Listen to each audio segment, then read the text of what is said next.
Good morning student. तो हम evolutionary tendencies of angiospermic plant पढ़ रहे हैं और अब आगे हम बाकी के सिद्धांतों के बारे में जानेंगे। पिछली क्लास में मैंने आपको हचिसन की वर्गीकरण प्रणाली के बारे में बताया था, उसकी क्या महत्व है वो हम आगे जानेंगे, लेकिन उसकी जो मुख्य बातें हैं वो मैंने आपको पिछली क्लास में बताई थी। जैसे कि मैंने आपको बताया था कि हचिसन ने अपनी पुस्तक फैमिलीज़ ऑफ फ्लावरिंग प्लांट में जो एंजियोस्पर्मिक प्लांट है उनका क्लासिफिकेशन प्रस्तुत किया था। ये किताब दो भागों में है। पहली किताब जो है वो है डाइकोट्स जो 1926 में है, और दूसरी जो है वो है मोनोकोट जो कि 1934 में पब्लिश हुई थी, और बाद में ब्रिटिश फ्लावरिंग प्लांट के नाम से इसका प्रकाशन किया गया था 1948 में। और इस पुस्तक में हचिसन ने पादपों के स्वभाव को विशेष महत्व देते हुए पादपों को दो श्रेणियों में डिवाइड किया था, डाइकोट्स को। एक तो लिग्नोसी और दूसरी थी हर्बेसी। लिग्नोसी यानी काष्ठीय पादप, हर्बेसी यानी शाकीय पादप। लिग्नोसी की उत्पत्ति उन्होंने बताई थी मैग्नोलिएज ऑर्डर से, जबकि हर्बेसी की उत्पत्ति उन्होंने बताई थी रेनलीज ऑर्डर से। मोनोकोट का विकास डाइकोट के बाद हुआ है, ऐसा हचिसन वर्गीकरण प्रणाली में बताया गया है। इसके साथ ही हचिसन ने पुष्पीय पादपों में विकासीय प्रवृत्तियों के संबंध में 24 सिद्धांत प्रस्तुत किए थे, और मैंने आपको बताया था कि इन 24 सिद्धांतों के साथ साथ डेविस और बेसी ने सिद्धांत दिए थे। इन सबको मिलाकर 30 विकासीय सिद्धांत या 30 विकासीय प्रवृत्तियाँ एंजियोस्पर्मिक प्लांट में बताई गई है। हचिसन ने अपने वर्गीकरण में कुल 111 गणों का वर्णन किया है, और 111 गणों में कुल मिलाकर 411 फैमिली का उन्होंने क्लासिफिकेशन प्रस्तुत किया है, जिसमें 342 तो है डाइकोट की, और बाकी की जो है 69 जो कुल हैं वो है मोनोकोट के। और आगे हमने देखा था पुष्पीय पादपों में विकासीय प्रवृत्तियाँ, तो एक एक करके सिद्धांत मैंने आपको बताए थे कि पुष्प जो पादप हैं उनका विकास सरलता से जटिलता की ओर, जटिलता से सरलता की ओर, जटिलता से सरलता की ओर हमेशा हासित दर से होता है। यानी पौधों में किसी भी अंग का हास होना उसको हम कहते हैं हासन। और विकास का क्रम नियत व पक्का होता है। अगर विकास एक दिशा में बढ़ जाता है, अनुकूल दिशा में आगे बढ़ेगा, तो वो अंत तक विकास जारी रहता है उसी तरह से। इसके साथ साथ एक ही समय में पादप में सभी अंगों में विकास एक समान गति से नहीं होता। इसके बाद पादप स्वभाव से संबंधित मैंने आपको बताया था कि जो वृक्षीय स्वभाव है वो माना जाता है आदिम, और शाकीय स्वभाव माना जाता है उसका जो आदिम, और उस शाकीय स्वभाव माना जाता है एडवांस यानी कि प्रगत। वृक्ष व झाड़ी जो होती हैं वो आदिम स्वभाव वाली होती हैं, जबकि शाकीय पौधे, शाकीय पादप कैसे होते हैं, एडवांस यानी कि प्रगत स्वभाव वाले माने जाते हैं। स्थलीय पादपों से ही जलीय पादपों का विकास हुआ है, अर्थात स्थलीय पादप कैसे हो जाते हैं, आदिम, जबकि जलीय पादप हो जाते हैं एडवांस यानी कि प्रगत। इसके बाद जो एपीफाइट्स, सैप्रोफाइट और साथ ही साथ पैरासिटिक प्लांट, तो इस क्रम में अगर देखें हम तो पैरासिटिक प्लांट जो होते हैं वो कैसे होते हैं, सबसे एडवांस होते हैं यानी कि सबसे प्रगत माने गए हैं। और स्वभाव में अगर हम अगले टॉपिक की बात करें तो डाइकोट जो है उसी से मोनोकोट का विकास हुआ है। तो इस आधार पर हम कह सकते हैं कि डाइकोट कैसे हैं, प्रिमिटिव यानी कि आदिम, और एडवांस कौन से हैं, मोनोकोट जो कि प्रगत हैं। फिर आगे आकारिकी से संबंधित जो इसके सिद्धांत या जो इसकी प्रवृत्तियां हैं उनमें आता है सबसे पहले सरल व अशाखित तना आदिम माना जाता है, यानी कि ऐसा पादप जिसमें शाखाएं लगभग अनुपस्थित होती हों, यानी शाखाएं कम होती हों या अनुपस्थित होती हों, ऐसे पादप माने जाते हैं आदिम, और शाखित स्वभाव वाले माने जाते हैं प्रगत। इसके बाद पत्तियों या पर्णों का मैंने आपको बताया था कि पत्तियों या पर्णों का नोड पर इस तरह से एकल या सर्पिलाकार व्यवस्था, तो एकल तो हो जाती है ये एक ही पत्ती होती है नोड पर, तो एकल व्यवस्था है। और सर्पिलाकार का मतलब है कि एक पत्ती इधर है तो ये दूसरे नोड वाली पत्ती जो है इस तरह से होगी, फिर अगले नोड पर पत्ती यहाँ पर होगी, यानी कि इसके बिल्कुल पीछे की साइड ऐसे। तो तने पर जो पत्तियां हैं वो इस तरह से स्पाइरल घूमकर लगती हैं।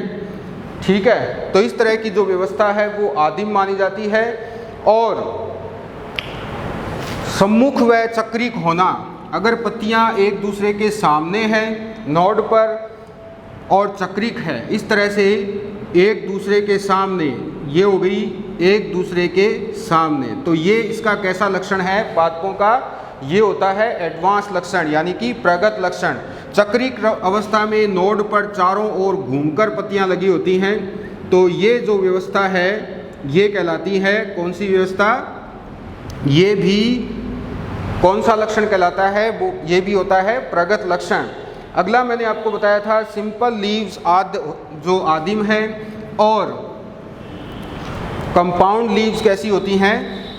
सिंपल लीव्स का मतलब है जब नोड पर एक ही पत्ती हो इस तरह से, और कंपाउंड लीव्स का मतलब होता है जब नोड पर पत्ती जो है वो खुद पर्णकों में विभाजित हो इस तरह से।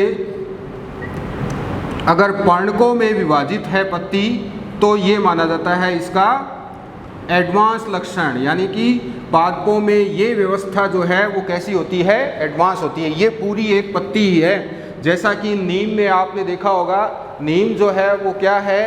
नीम इसी में आता है, अमलतास इसी में आता है। तो इस तरह की कंपाउंड लीव जो हैं वो पाई जाती हैं, और ये इसका प्रगत लक्षण है। और भी उदाहरण हैं, जैसे कि आप टेरिडोफाइट पढ़ के आए हो फर्स्ट ईयर में, तो वहाँ पर आपने देखा होगा मार्सिलिया का जो पादप है उसमें 4 पत्तियाँ एक दूसरे को क्रॉस करती हुई रहती हैं। तो इस तरह की व्यवस्था जो है 4 पर्णक होते हैं, वो एक्चुअल में पूरी पत्ती एक 4 पर्णकों से मिलकर बनी होती है। तो उस आधार पर हम उसको क्वाड्रेट फोलिएट पादप भी कहते हैं, यानी कि पत्तियां जो है वो 4 पर्णकों में विभाजित होती हैं। तो ये लक्षण भी कैसा है? इसका प्रगत लक्षण है। अगला जो इसका लक्षण आता है आकारकी से संबंधित ही, वो आता है चीर लग्न पर्णे, पेरिस्टेंट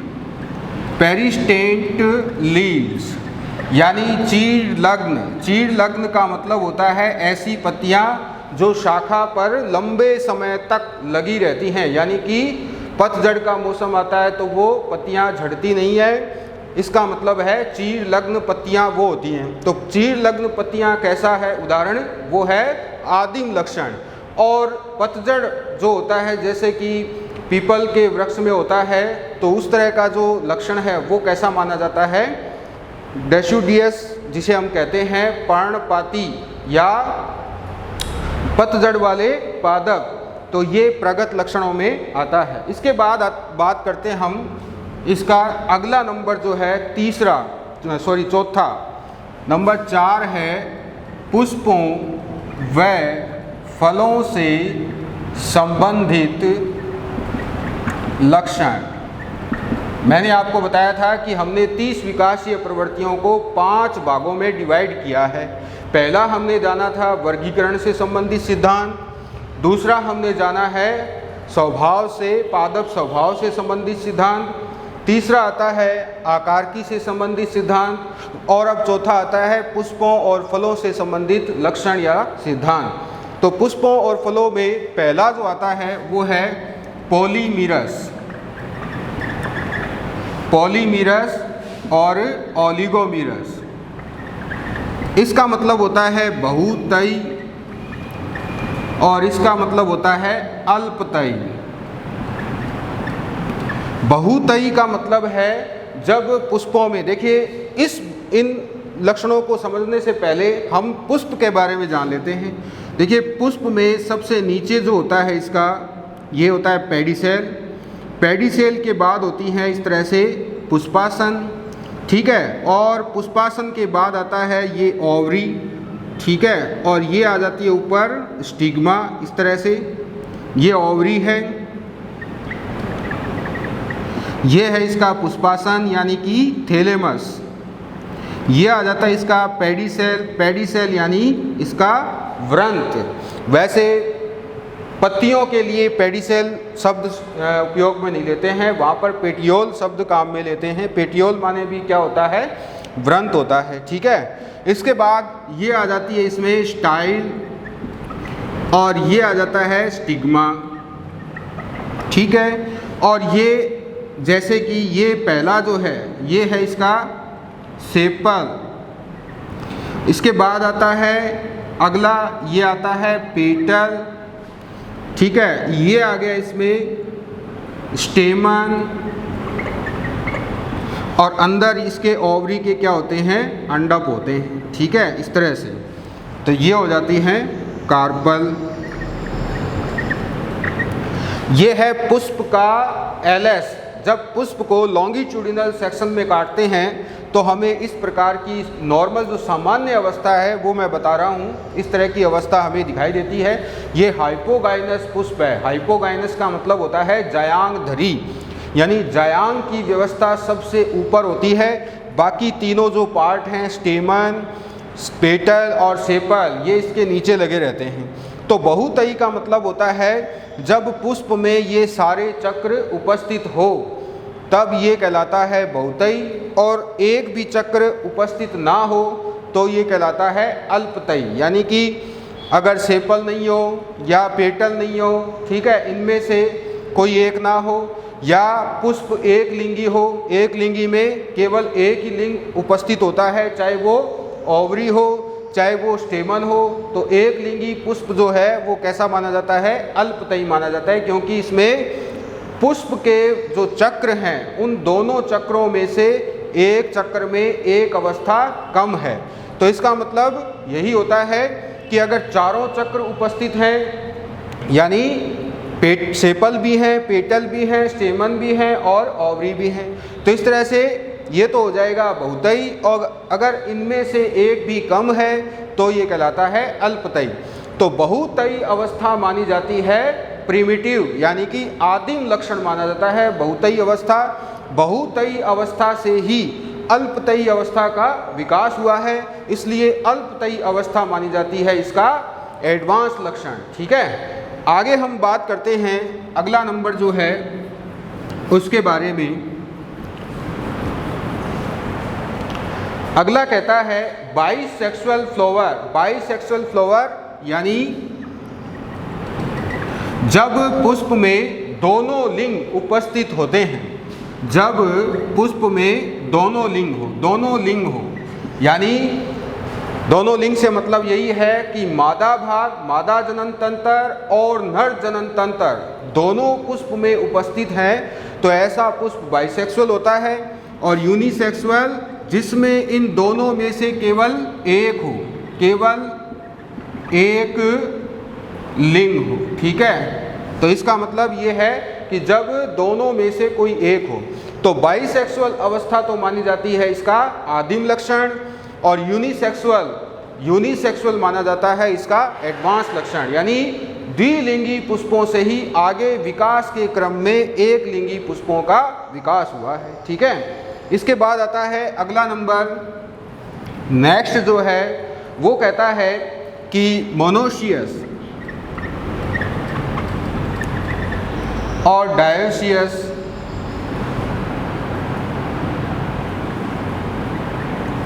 इसका मतलब है द्विलिंगाश्रयी, और इसका मतलब है एक लिंगाश्रयी। तो इसका भी मतलब यही है कि जब पुष्प में दोनों लिंग उपस्थित हो, ठीक है, जब पुष्प में द्विलिंगाश्रयी, जब दोनों लिंग जो है वो उपस्थित हो तब तो कहलाता है डायोसियस, ठीक है, एक लिंगाश्रयी। और अगर दोनों में से एक है तो कहलाता है मोनोशियस, यानी कि द्विलिंगाश्रयी, ठीक है। शब्दों को थोड़ा सा ध्यान से देखना है आपको। जब अलग अलग पुष्प में पादप एक ही हो, ठीक है, पादप एक ही हो, तो एक ही पादप पर उपस्थित दो विभिन्न पुष्पों में एक में कैसा हो, नर हो, दूसरे में मादा हो। तो इस तरह से जब एक ही पादप पर दोनों तरह के लिंग उपस्थित हो तो कहलाता है वो पादप मोनोशियस, ठीक है, सॉरी एक लिंगाश्रयी यानी डायोसियस कहलाता है। और अगर एक ही हो तो कहलाता है वो मोनोशियस। तो इस तरह से आपको याद रखना है। इसके बाद आता है नंबर अगला,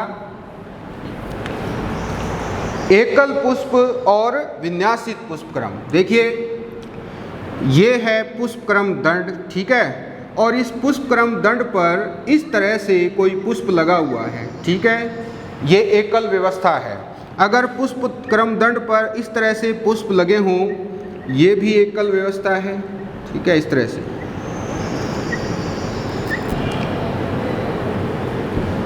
दोबारा से देखो, इसके ऊपर जब पुष्पक्रम दंड पर केवल एक ही पुष्प हो, जैसा कि गुड़ल का पादप होता है उसमें एक ही पुष्प होता है उस पुष्पक्रम दंड पर, तो ऐसा पुष्प कहलाता है एकल पुष्प।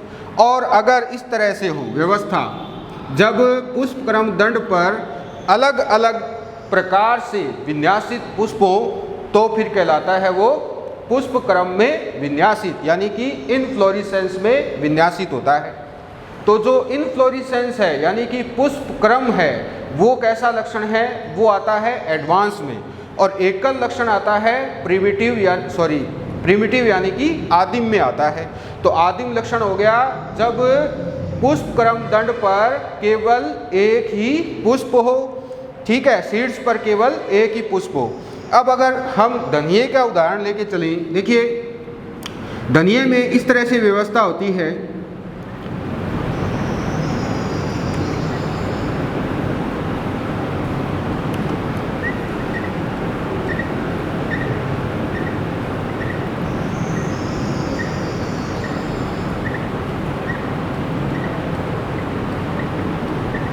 इस तरह से ये व्यवस्था धनिये में पाई जाती है, ठीक है। ये है इसका इन्वोल्यूशन, सहपत्र चक्र होते हैं नीचे की ओर। तो आप देख सकते हैं कि ये एक कौन से प्रकार का पुष्पक्रम है, ये है अम्बेल, ठीक है। छाते जैसी आकृति में होता है ये, तो अम्बेल पुष्पक्रम है। तो ये स्पेशल, एक तरह से स्पेशल हो गया पुष्पक्रम। तो विकास की अवस्था में एकल पुष्प से ही आगे पुष्पक्रम में विन्यासित पुष्पों का विकास हुआ है। तो ये इस प्रकार की व्यवस्था कोरिएंड्रम स्टाइवम यानी कि धनिये में पाई जाती है। तो ये कैसा लक्षण है, ये है इसका एडवांस लक्षण यानी कि प्रगत लक्षण। और अगर एकल ही पुष्प हो, जैसा मैंने आपको बताया गुड़ल में होता है, इस तरह से पुष्प होता है ये गुड़ल का, और ये इसका पुष्पक्रम दंड, ठीक है, इस तरह से। तो आप देख सकते हैं ये कैसा लक्षण कहलाएगा, ये प्रिमिटिव लक्षण कहलाता है, ठीक है। पुष्पक्रम में विन्यासित लक्षण हो गया एडवांस, और एकल पुष्प हो गया प्रिमिटिव लक्षण। आगे हम बात करते हैं, ये हो गया पुष्पक्रम।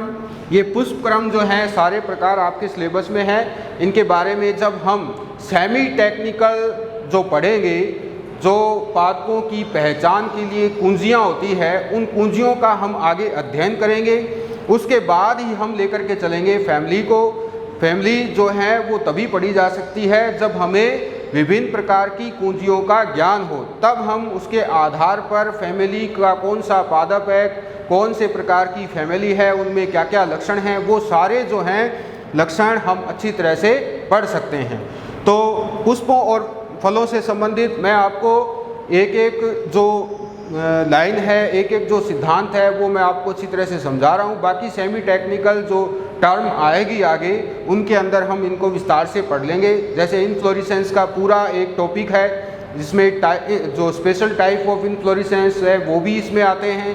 पुष्पक्रम है, पुष्पक्रम के बाद जैसे अंडाशय की स्थिति क्या है उसके बारे में हम पढ़ेंगे। पेटल की व्यवस्था कैसी होती है, सेपल की व्यवस्था कैसी होती है, स्टेमन की व्यवस्था कैसी है, अंडकों की व्यवस्था कैसी है, और पत्तियों की व्यवस्था कैसी होती है, ठीक है। ये सारा जो है वो सेमी टेक्निकल में हम पढ़ने वाले हैं। आगे आता है दल युक्त पुष्प। अगला है दल युक्त पुष्प। ऐसा पुष्प जिसके अंदर दल उपस्थित हो, ठीक है, यानी फ्लावर विद पेटल, ठीक है, फ्लावर विद पेटल। ऐसा पुष्प जिसके अंदर दल उपस्थित हो, तो वो तो कहलाता है प्रिमिटिव, यानी आद्य लक्षण, आदिम लक्षण वाला पुष्प है, ठीक है। और अगर दल विहीन हो तो कहलाता है ये एडवांस लक्षण, अगर किसी पुष्प में दल नहीं है और अगर आपसे दो पुष्प दे दिए जाएं, एक में दल है एक में दल नहीं है, तो आपसे पूछ लिया जाए कि कौन सा पुष्प प्रिमिटिव है, प्रिमिटिव लक्षण वाला है, कौन सा एडवांस लक्षण वाला है, तो आप दल विहीन को देखते ही बता सकते हो कि ये कैसा है, ये प्रगत लक्षण वाला पुष्प है, यानी इसमें दल उपस्थित नहीं है। दल के बारे में मैं आपको पहले बता चुका हूँ कि इस तरह से जो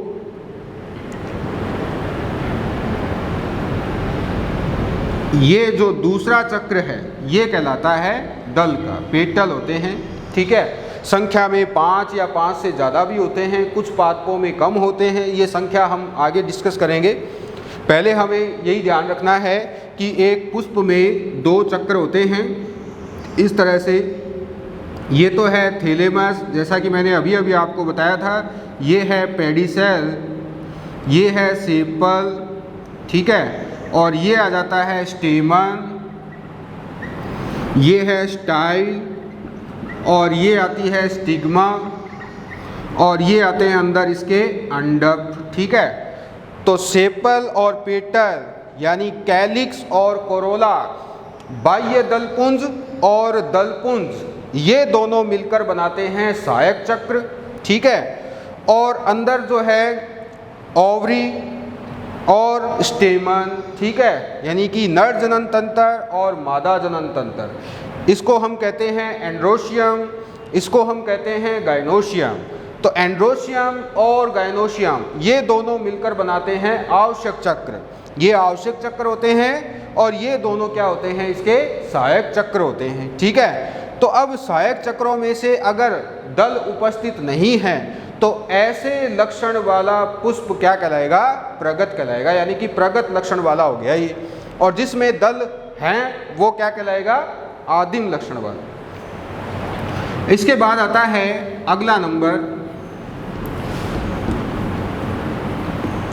नेक्स्ट है इसमें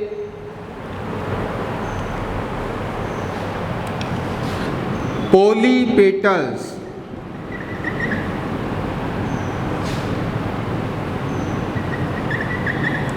पॉलीपेटल्स और गैमोपेटल्स,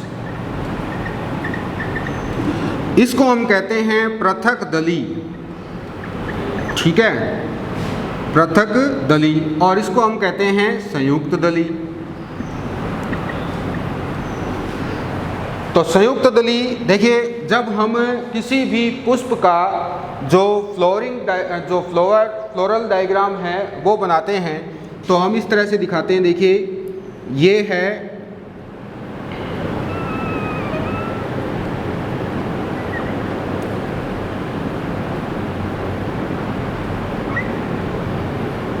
अब आप देख सकते हैं कि ये 5 है, 1 2 3 4 और 5, ये तो हो जाते हैं इसके सेपल, ठीक है,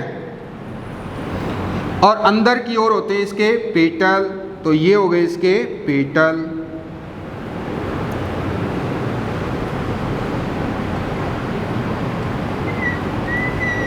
ठीक है, ये हो गए पेटल। क्लियर। अब देखिए जुड़े हुए कैसे होते हैं, दोनों के लिए यही है, ये शब्द जो है दोनों के लिए काम में ले सकते हैं, यानी यहाँ पर पेटल की जगह सेपल हो जाता है, यानी पॉलीसेपल्स या पॉलीपेटल्स, ठीक है, गैमोपेटल्स और गैमोसेपल्स। तो अगर ये जुड़े हुए होते हैं तो हमें इनको इस तरह से दिखाना होता है, यानी ये आपस में जुड़े हुए रहते हैं, तो ये हो जाती है इसकी गैमोपेटल्स अवस्था, यानी संयुक्त दली अवस्था, ये संयुक्त दली अवस्था है, ठीक है। इसी तरह से अगर सेपल जुड़े हुए हैं तो हमें इस तरह से इनको पुष्प चित्र में दर्शाना है, तो ये हो जाता है गैमोसेपल्स, यानी कि संयुक्त बाह्य दली अवस्था, बाह्य दल आपस में जुड़े हुए हैं, ठीक है। पुष्प में जब बाह्य दल आप देखोगे किसी भी पुष्प को, तो उसमें अगर दल जो होते हैं चारों तरफ इस तरह से घूमे हुए होते हैं, परंतु उनका जो पार्श्व, जो उसकी जो पार्श्व सतह है, किनारा जो है, वो आपस में जुड़ा हुआ रहता है। जैसे ये 2 पेटल्स हैं, इस तरह से अगर ये आपस में जुड़े हुए रहते हैं तो इसका मतलब ये हो जाता है कि ये कैसा है, गैमोपेटल्स अवस्था है, संयुक्त दलीय अवस्था है, और ऐसा लक्षण क्या कहलाएगा? अगर संयुक्त होते हैं, पेटल और सेपल दोनों आपस में संयुक्त होते हैं, आपस का मतलब ये नहीं है गैमो और जो पेटल सेपल खुद आपस में नहीं, स्वयं पेटल के 5 भाग हैं तो ये आपस में जुड़े हुए रहते हैं, तो ये अवस्था संयुक्त दली कहलाएगी। इसी तरह से सेपल के 5 पार्ट आपस में जुड़े हुए हो तो ये कहलाती है संयुक्त बाह्य दलीय अवस्था। और इस आधार पर ये लक्षण कैसा हो जाता है? ये हो जाता है इसका प्रगत लक्षण। और अगर ये अलग अलग हैं यानी कि एक दूसरे से जुड़े हुए नहीं होते हैं तो इसका मतलब ये कौन सी अवस्था है? ये कहलाता है प्रिमिटिव लक्षण यानी कि आदिम लक्षण। ठीक है, तो आदिम लक्षण से ही जो एडवांस लक्षण है उनका विकास हुआ है। पुराने समय में जो पुष्प होते थे अधिकतर वो कैसे होते थे? पृथक दलीय होते थे। बाद में धीरे धीरे विकास के क्रम में ये आपस के अंदर जो पेटल सेपल हैं वो जुड़ने शुरू हो गए और इस आधार पर संयुक्त दली, संयुक्त बाह्य दलीय अवस्थाएं आने लगी। तो इस प्रकार की अवस्था कहलाती है, क्या कहलाती है? इस प्रकार की अवस्था कहलाती है प्रगत लक्षण। आगे हम बात करेंगे अगला,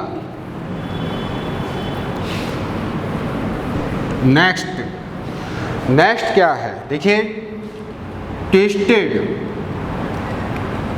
और इधर हम लिखते हैं वाल्वेट। क्लियर? ट्विस्टेड का मतलब होता है व्यावर्तित। व्यावर्तित कैसा होता है? देखो, जैसे ये एक सेपल है, ठीक है, फिर इस तरह से ये व्यावर्तित अवस्थाएं चल रही हैं।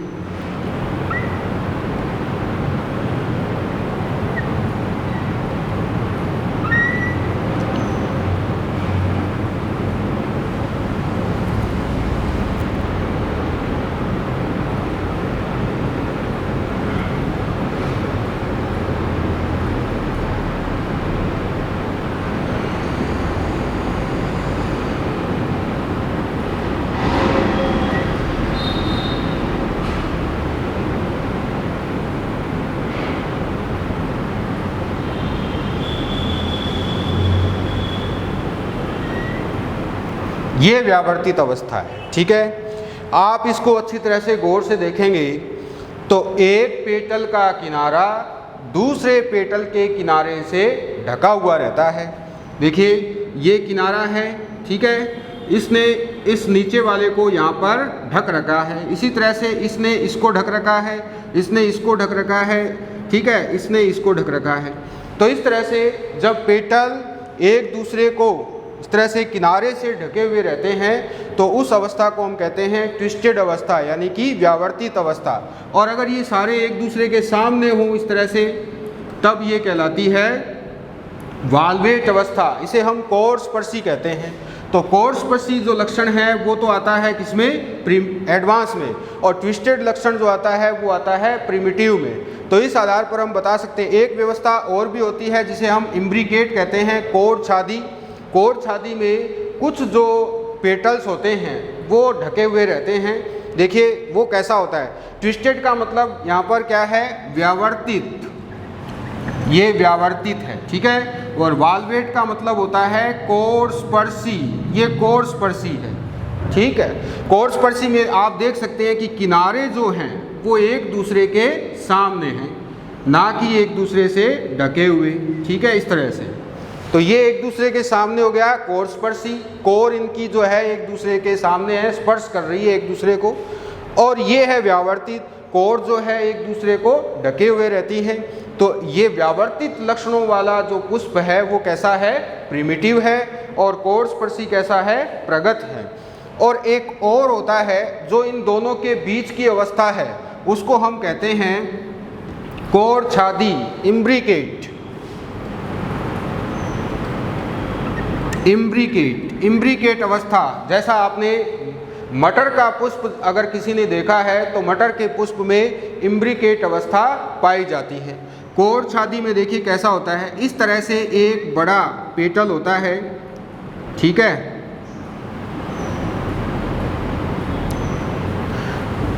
जो इसकी शीर्ष सतह है वहाँ पर एक बड़ा पेटल होता है। फिर दोनों पेटल इस तरह से होते हैं, बाकी